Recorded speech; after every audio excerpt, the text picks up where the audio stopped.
हाँ, तो पिछले वीडियो में अपन लोग ने क्या देखा, हाइपोथायरॉयड ड्रग्स, उसके अंदर क्या क्या देखे थे, thyroid synthesis inhibitor, hormone release inhibitor, thyroid tissue destroying, मतलब ये बेसिकली तब देख रहे थे जब अपने को ये ऐसा कंडीशन है जिसमें अपना थायरॉक्सिन बढ़ रहा है, पर उसको नॉर्मल मैनेजेबल कंडीशन है कि मतलब ठीक हो जाएगा, ये क्या बोलते हैं, ये ड्रग्स देके ठीक हो जाएगा। पर मान लो ये बहुत ही ज़्यादा लेवल का बढ़ गया ना अपने बॉडी में, तो एकदम हॉस्पिटलाइज करने का दिक्कत आ गया। उस कंडीशन को अपन लोग क्या कहते हैं, थायराइड स्टॉर्म, ठीक है ना। तो इसमें किन कारणों से हो सकता है, या तो आपको उसका कैंसर हो गया थायराइड ग्लैंड का, मतलब क्या हाइपोथायरॉयडिज्म, ग्रेव डिजीज, या तो फिर टॉक्सिक नॉड्यूलर गोइटर, इसलिए मैंने नॉड्यूल से बता दिया, गोइटर का एक कंडीशन होता है टॉक्सिक नॉड्यूलर गोइटर। बहुत सारा मतलब अंत में दोनों के कारण हो क्या रहा होगा, थायरॉक्सिन बहुत ज़्यादा बन रहा होगा, ठीक है ना। तो जो अपने थायरॉक्सिन के जो फंक्शंस हैं वो भी बहुत, जो जहाँ जहाँ काम कराता है वो एक्सेसिव हो जाएंगे। तो उसी उनके ग्रुप ऑफ सिम्टम्स को अपन लोग जोड़ के क्या बोलते हैं, थायरॉक्सिन स्टॉर्म, सिंपल समझ में है ना। तो दो कंडीशन क्या हुआ, एक ग्रेव्स डिजीज और टॉक्सिक नोडुलर गोइटर, दोनों के कारण अंत में क्या बन रहा है, थायरॉक्सिन बहुत बन रहा है। तो उसके कारण जो थायरॉक्सिन का काम था अलग अलग टिश्यू में वो ज़्यादा हो रहा है। तो स्टोन ग्रुप ऑफ सिम्टम्स को अपन लोग बोल रहे हैं थायरॉक्सिन स्टॉर्म। तो देखो, पहले समझने के पहले कि क्या क्या सिम्टम दिखा रहा हो, आपने को ये पता होगा कि नॉर्मली थायरोक्सिन काम कहाँ कहाँ पड़ता है। तो देखो, एक सेल है, सीएनएस है, हार्ट है और जीआईटी है, ठीक है ना। तो देखो सेल में क्या करा रहा होगा, मेटाबॉलिज्म बढ़वा रहा होगा, मतलब क्या, इंक्रीज बीएमआर, ठीक है ना। दूसरा, सीएनएस में थायरोक्सिन का काम क्या होता है, मेंटेन न्यूरोलॉजिकल फंक्शन को मेंटेन करके रखता है, ठीक है। हार्ट में क्या कराता है, ये हार्ट में हार्ट रेट को बढ़वाता है, मतलब बेसिकली ना मेटाबॉलिज्म बढ़वा रहा है, एकदम एक्टिवेट करता है बॉडी को। तो देखो, सीएनएस को बस मेंटेन रखता है, सेल में बीएमआर बढ़वा रहा है, हार्ट को हार्ट रेट बढ़वा रहा है और जीआईटी में मोटिलिटी बढ़वा रहा है, सिंपल, ठीक है ना। तो देखो, अगर अपने अंदर थायरोक्सिन बहुत ज़्यादा बन गया तो सेलुलर मेटाबॉलिज्म भी बहुत बढ़ेगा। तो बहुत बढ़ेगा तो टेम्परेचर, मतलब सिंपल सी बात है, मेटाबॉलिज्म होगा तो पूरा वहाँ पे रिएक्शंस चल रही होंगी, तो पायरेक्सिया, मतलब क्या, फीवर आ जाएगा, ठीक है ना। दूसरा क्या, एक्सेसिव सीएनएस स्टिमुलेशन, मैंने क्या बोला, नॉर्मल नॉर्मल लेवल पे रहता तो सीएनएस नॉर्मल मेंटेन रखता, पर अगर बहुत ज़्यादा हो गया तो उसको स्टिमुलेट करने लग जाएगा। तो अल्टर्ड सेंसोरियम, सेंसोरियम मतलब पता है आपका, सेंसेस नॉर्मल है कि नहीं, तो वो अल्टर्ड हो जाएगा, ठीक है ना। और उसका एक्सट्रीम फॉर्म क्या हो जाएगा, ट्रेमर आने लग जाएगा। हार्ट पे क्या काम कर रहा था, हार्ट रेट बढ़ा था, पर बहुत ज़्यादा काम करेगा तो टैकीकार्डिया करा देगा, और वो भी एक्सट्रीम फॉर्म में, अर्धमिया के फॉर्म में कन्वर्ट हो जाएगा। जीआईटी की मोटिलिटी बढ़ा था, ठीक है, नॉर्मल करा रहा है, ठीक है, पर बहुत ज़्यादा थायरॉक्सिन हो गया तो क्या हो जाएगा, डायरिया हो जाएगा, मतलब अपना एब्जॉर्प्शन हो ही नहीं पा रहा है, बस स्टूल पास हुए जा रहा है। और फिर देखो, सिंपैथेटिक एक्टिवेशन याद कर लो, और इन सब के कारण कंबाइंड आदमी मरेगा ही अलग अलग जाके, तो वेरियस ऑर्गन फेलियर होगा तो डेथ हो जाएगा, सिंपल। तो सिम्टम्स क्या क्या दिख रहा है, पायरेक्सिया, क्यों, क्योंकि वही सेल से याद कर के आए थे, बीएमआर बढ़ा रहा था तो मेटाबॉलिज्म बढ़ा तो पायरेक्सिया। अल्टर, फिर अपना सीएनएस से अपन लोग क्या याद कर लिए, नॉर्मल न्यूरोलॉजिकल फंक्शन को मेंटेन करा रहा था, तो अगर बहुत ज़्यादा ये हो रहा है तो अल्टर सेंसोरियम और ट्रेमर हो रहा है, सिंपल। हार्ट रेट बढ़ा रहा था, तो हार्ट रेट बढ़ाने के कारण क्या हो गया, टैकीकार्डिया और अरिथमिया, ठीक है ना। और जीआईटी का काम क्या था, मोटिलिटी बढ़ाना, तो इसमें क्या हो रहा है, डायरिया, सिंपल। और इंक्रीज सिंपैथेटिक एक्टिवेशन और दैट, सिंपल। तो ये अपना क्या देखे, इंट्रोडक्शन देखे, फंक्शन देखे और सिम्टम्स देखे। अब अपन लोग क्या देख रहे हैं, मैनेजमेंट। तो देखो, इसको ठीक कैसे करने होंगे बेसिकली, तो देखो दो स्टेप में इसको ठीक करना है। पहले तो जो सिम्टम्स आ रहे हैं उसको ठीक करो, फिर जो कॉज है उनको ठीक करो, ठीक है ना, दो चीज़ें। तो देखो सिम्टम्स क्या क्या आ रहा है, अपना टेम्परेचर बढ़ जा रहा था, पायरेक्सिया देख के है ना अपन लोग। तो देखो पहले बाहर से उसको ठंडा करने की कोशिश करो, मतलब जैसे आइस पैक्स, अल्कोहल रब कर दो और कूलिंग ब्लैंकेट दे दो, ये सब बाहर से ठंडा करने। अंदर से करने के लिए क्या, ड्रग दे दो, एंटीपायरेटिक्स। तो बाहर से अपन लोग ने एक्सटर्नल कूलिंग टेक्निक लगाया और इंटरनल कूलिंग टेक्निक लगाया। एक्सटर्नल में क्या लगा, आइस पैक, अल्कोहल और कूलिंग ब्लैंकेट्स, और इंटरनल में एंटीपायरेटिक्स।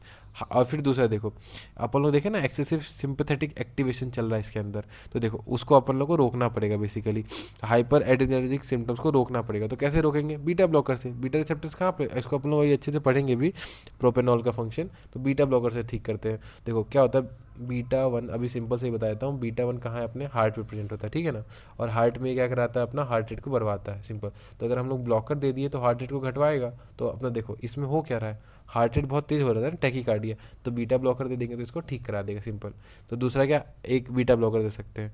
तो इसमें इसका दो फंक्शन होता है, एंटी थायराइड और बीटा ब्लॉकर। अभी कंफ्यूजिंग लग रहा हो ना, चिंता मत करो, अभी आगे जाके इसका एकदम डीप में एक्सप्लेनेशन है कि क्यों दे रहे हैं बीटा ब्लॉकर। तो देखो, एक तो एड्रेनर्जिक सिम्टम को घटाने के लिए अपन लोग ने बीटा ब्लॉकर दिया, और दूसरा क्या, या तो अगर ये जिनमें कॉन्ट्रा इंडिकेटेड है, किन में कॉन्ट्रा इंडिकेटेड होता है, अस्थमा वाले में, तो उसमें अपन लोग क्या दे देंगे, कैल्शियम चैनल ब्लॉकर। तो पहले टेम्परेचर घटाने के लिए क्या किए, बाहर से ठंडा किए और अंदर से ठंडा किए। बाहर से कैसे, आइस पैक्स, अल्कोहल और कूलिंग ब्लैंकेट, और अंदर से कैसे दिए, एंटीपायरेटिक्स। फिर दूसरा, एड्रेनर्जिक सिम्टम को घटाने के लिए काम किए, जैसे कि बीटा ब्लॉकर और कैल्शियम चैनल ब्लॉकर। फिर अपन लोग देखो, एक्सेसिव अपना ब्रेन भी बहुत ज़्यादा काम कर रहा है ना, इसमें ट्रेमर आ रहा था, अल्ट्रा सेंसोरियम था, तो उसको ठीक करने के लिए ब्रेन वाले दवाई दे दी, जैसे कि क्या, बेंजोडाइजेपिन, सिंपल। और ये साथ में क्या होता है बेंजोडाइजेपिन, और साथ में क्या एट्रियल फिब्रिलेशन हो रहा है ना, सीएचएफ हो रहा है, उसको भी ठीक करने की कोशिश किया करो। एजिटेशन के अंदर दोनों आ जाता है, एक तो ब्रेन का भी दिक्कत है, हार्ट का भी दिक्कत। और अपना चौथा क्या है, हाइपोटेंशन, मतलब बेसिकली ब्लड लॉस हो सकता है। इसमें समझाने इसका कारण मेरे को भी नहीं पता, इसको मैं देख के बता दूंगा, नोट्स में जोड़ दूंगा कि हाइपोटेंशन क्यों हो रहा है। तो इसको अपन लोग कैसे ठीक करेंगे, फ्लूइड रिसस्टिकेशन, इसका एक बार देख लूँगा। तो चलो, सिम्टोमेटिक ट्रीटमेंट में 4 सिम्टम्स को ठीक किया गया है, hyperthermia, hyper adrenergic symptoms, agitation और हाइपोटेंशन, ठीक है ना। तो हाइपरथर्मिया को अपन लोगों ने कैसे ठीक किया, बाहर से ठंडा करो और अंदर से ठंडा करो। हाइपर एड्रेनर्जिक सिम्टम को कैसे ठीक किए, with the help of beta blocker, और जिनमें कॉन्ट्राइंडिकेटेड उसमें अपन लोग क्या देंगे, कैल्शियम चैनल ब्लॉकर। जो माइंड की एक्टिविटी बहुत बड़ी हुई, एजिटेशन, उसको कैसे ठीक कर रहे हैं, बेंजोडाइजेपिन की हेल्प से। और हाइपोटेंशन एक तो है, देखो तीनों में मैंने बड़ा बड़ा दिखाया है, एक में बस घटा दिखाया है, किसमें, ये हाइपोटेंशन जो ब्लड लॉस हो रहा है। इसको मैं पता बीटा रिसेप्टर से एक्सप्लेन कर सकता हूँ, पर इसका एग्जैक्ट एक्सप्लेनेशन मैं नोट्स में डाल दूंगा। चलो, तो ये अपना हो गया सिम्टोमेटिक ट्रीटमेंट। अब दूसरा पार्ट क्या था, पहले क्या था, सिम्टम ठीक करो। दूसरा पार्ट क्या था, कॉज, उसका अंडरलाइंग कॉज, उसको ठीक करो, मतलब क्या, एंटी थायराइड ड्रग्स देना होगा। तो पहले तो देखो, एंटी थायराइड ड्रग देंगे, ठीक है, पहले अपन लोग देंगे बीटा ब्लॉकर। बीटा ब्लॉकर क्यों दे रहे हैं, देखो बीटा ब्लॉकर बेसिकली देखो इसका दो काम होता है यहाँ पे, देखो पहले डुअल फंक्शन को समझो। Beta block, beta one receptor को ब्लॉक किया, अब बीटा वन रिसेप्टर को ब्लॉक किया तो हार्ट रेट कम होगा, और हार्ट रेट कम होगा तो जो थायरोक्सिन इस हार्ट को स्टिमुलेट कराता है वो ठीक हो जाएगा, सिंपल। साथ में ये T4 से T3 को कन्वर्जन को भी इनिबिट कराता है। अगर T3 का कन्वर्जन इनिबिट हुआ, और एक्टिव फॉर्म क्या होता है, T3 होता है, तो ये टिश्यू पे एक्ट नहीं कर पाएगा, और एक्ट नहीं कर पाएगा तो इसका फंक्शन घट जाएगा, सिंपल। तो दो तरीके से, एक तो बीटा रिसेप्टर को ब्लॉक किया, बीटा रिसेप्टर को ब्लॉक करके इसका सिम्टोमेटिक ट्रीटमेंट दिया। दूसरा थायरोक्सिन जो है, थायरोक्सिन T3 बन रहा था, उसको उसका सिंथेसिस को इनिबिट करा दे रहा है, सिंपल। तो देखो अपने को कितना देना है इसको, प्रोपेनॉल अगर आईवी की फॉर्म में दे रहे हैं ना, तो 1 से 2 mg देना है आईवी, हर 4-4 घंटे पे देते हैं जब तक ठीक ना हो जाए। और अगर ओरल दे रहे हैं अपन लोग तो बहुत सारा, क्योंकि ओरल बायोअवेलेबिलिटी कम होती है ना, इसलिए ज़्यादा देना पड़ रहा है। तो 40 से 80 मिलीग्राम देना पड़ रहा है फॉर एवरी 6 आवर्स, ठीक है ना। तो सिंपल, तो ये अपना पहला एंटीथायराइड ड्रग क्या हो गया, बीटा ब्लॉकर्स।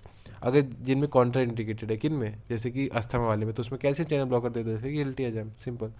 और देखो प्रोपाइल थायरोसिल सिंथेसिस इनहिबिटर पढ़ के आए थे ना, तो प्रोपाइल थायरोसिल दे दो, किसके हेल्प से, नाक की हेल्प से दिया था। इसका भी डुअल फंक्शन ही होता है यही, एक तो ये अपना सिम्टोमेटिक ट्रीटमेंट भी देगा, डुअल फंक्शन का अपन लोग पढ़ के भी आए ना, या चलो ठीक है, इसमें देखते हुए वही सिंपल सा डुअल फंक्शन ही है। एक तो यहाँ पे कन्वर्जन को भी इनिबिट कराता है, और थायरोक्सिन का लेवल, थायरोक्सिन का जो सिंथेसिस है उसको भी इनिबिट कराता है। दूसरा अपना क्या है फिर, सोडियम आइपोडेट। तो ये कितना देना है अपने को, 0.5 ग्राम ओरली, और इसका भी वही डुअल फंक्शन है, एक तो कन्वर्जन को इनिबिट कराएगा और साथ में सिंथेसिस को भी इनिबिट करेगा। सोडियम आइपोडेट समझ रहे हो, इससे रिलेटेड है, आयोडीन वाले से, ये इसी में सोडियम आइपोडेट आता है, ठीक है ना।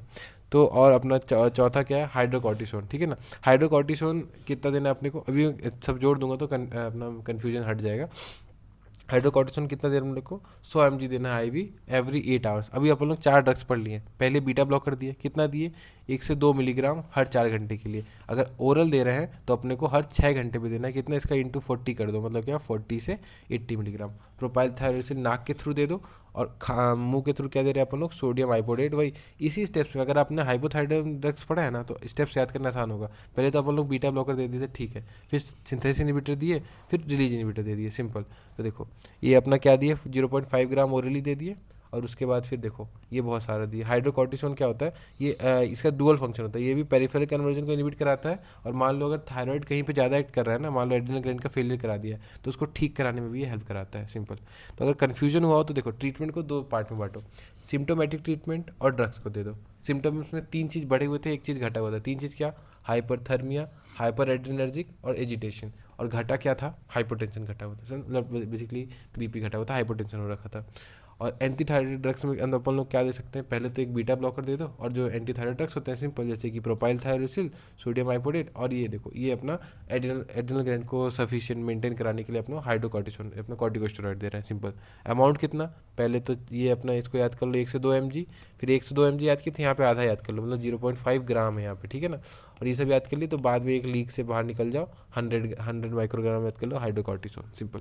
थोड़ा सा कन्फ्यूजिंग है ये टॉपिक, पर सिंपल करने की कोशिश किया हूँ। याद कितने टॉपिक में करना है, इंट्रोडक्शन, इसके फंक्शन समझो कैसे करता है, तो फंक्शन अगर याद हो गया तो उसका एक्सेसिव कर दो तो सिम्टम समझ में आ जाएगा। सिम्टम समझ में आ गया तो मैनेजमेंट को 2 पार्ट में बांट दो, एक सिम्टम को ठीक कर लो और एक एंटी थायराइड ड्रग दे दो, सिंपल। चलो समझ में आ गया।